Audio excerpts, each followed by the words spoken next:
Mein Herz steckt für die ganzen kleinen Unternehmen und Selbstständigen und ich vermute deins auch. Das Ding ist, wir sehen überhaupt nicht, was wir in diesen kleinen Unternehmen haben. Dass die das Fundament unserer Wirtschaft bilden. Wie toll die Menschen dahinter ihre Unternehmen führen und wie vorbildlich das ist.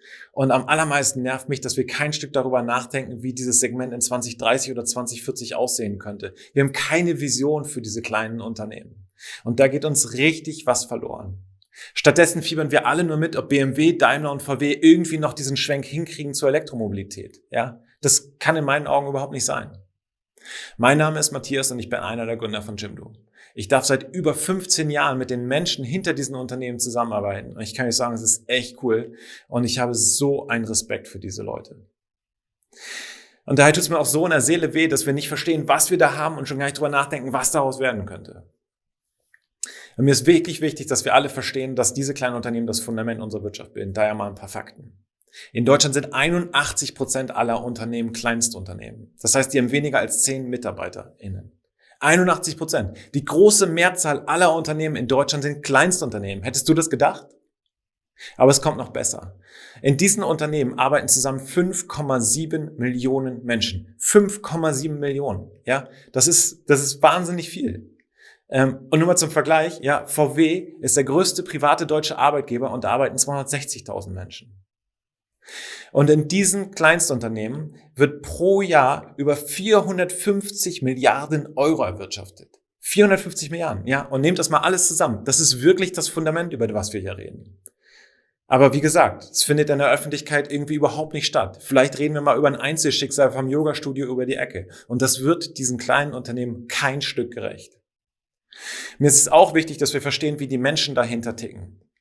Die machen nämlich immer nur die Sachen, für die sie mit ihrem Namen einstehen wollen. Und dann könnt ihr euch mal vorstellen, was das für Sachen sind. Natürlich nie nur die guten Sachen.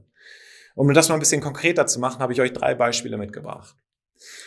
Ich habe vor 3 Wochen mit einem Koch telefoniert, der früher in Sterne-Restaurants gekocht hat. Der hat sich jetzt selbstständig gemacht, ja, und hat gesagt, so Matze, ich kann diese ganze Massentierhaltung überhaupt nicht mehr weiter mit unterstützen, ja. Da habe ich jetzt beschlossen, ich mache nur noch Bio und regional.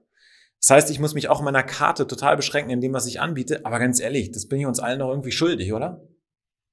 Zweites Beispiel. Der Hutmacher von diesem Hut, ja, war vom ersten Lockdown massiv betroffen. Ist ja klar, wer kauft in solchen Zeiten noch einen Hut? Der hat über Nacht umgestellt auf so Strohuntersetzer, was ich echt beeindruckend fand. Aber noch krasser war seine Haltung dahinter. Und das war, als ich mit ihm telefonierte, meinte er zu mir so, ja, Matze, mein Ziel ist eigentlich, dass ich meine Stundenlöhner weiter bezahlen kann. Ich meinte, deine Stundenlöhner? Er meinte, ja, die sind hier in der Schweiz irgendwie durchs Raster gefallen. Die kriegen kein Kurzarbeitergeld, die kriegen gar nichts. Ja, wovon sollen die denn leben? Für ihn war es also total normal, sich hinter sein Team zurückzustellen. Drittes Beispiel. Auch erster Lockdown. Ein Bäcker vom Bodensee hat über Nacht einen Online-Shop eingerichtet, bei dem man bis 22 Uhr abends seine Brötchen und Brote bestellen konnte und bis morgens um 8 stand die Tüte vor der Tür. Alleine das ist ja wohl schon total geil. Aber auch hier noch besser seine Haltung. Als der Lockdown nämlich gelockert wurde im Sommer, sind die Bestellungen zurückgegangen. Aber die haben gesehen, dass die ganzen alten Menschen weiter bestellen, weil die nämlich alle Angst hatten, vor die Tür zu gehen und sich zu infizieren. Und umsatzseitig hat das für die nicht mehr viel gebracht. Aber es war eine Selbstverständlichkeit, dass die Menschen einfach weiter beliefert haben, weil sie die gut versorgen wollten. So vorbildlich ticken die Menschen hinter diesen Unternehmen. Und jetzt stellt euch bitte mal vor, wir würden diese kleinen Unternehmen so unterstützen, wie wir das bei den Großen machen. Ja, ich sag euch, da steckt total viel Potenzial. Die können alle locker 5-10% pro Jahr wachsen. Das ist kein Problem. Und 5-10% mehr Wachstum bedeutet auch 5-10% mehr Arbeitsplätze. Und in diesem Segment ist das mal das 1- bis 2,5-fache VW an Arbeitsplätzen pro Jahr obendrauf. Das ist richtig viel. Und ich bin mir auch sicher, wir würden feststellen, dass unsere Wirtschaft menschlicher, innovativer und nachhaltiger würde. Das sind doch genau die Sachen, die wir echt alle haben wollen, oder? Aber wir reden nicht drüber. Und das muss sich echt ändern. Und zwar sofort. Das Kernproblem ist, diese kleinen Unternehmen haben überhaupt gar keine Lobby. Die haben keinen, der irgendwie die Fahne für die hochhält. Und hier kommen wir alle ins Spiel. Das müssen wir machen. Ich glaube, wir müssen die größte Lobby jemals werden, die es gab, für diese kleinen Unternehmen. Also, meine Aufforderung ist, geht zu den kleinen Unternehmen, fragt die, wie ihr denen helfen könnt, ja, wie ihr sie präsenter machen könnt, in allen Gesprächen hochhalten, auch mal zu den Politikern auf der Straße sprechen oder bei euren Bundestagsabgeordneten anrufen, ja. Das sind so viele Sachen, die wir wirklich machen können. Wir müssen nur anfangen. Auch jeder kleine Social-Media-Post zählt. Jedes kleine kleine Ding zählt. Die Präsenz ist hier alles, dass wir anfangen, die wahrzunehmen, was sie sind. Bis die Politiker endlich begreifen, was wir da haben und was daraus werden könnte. Das können wir wirklich schaffen.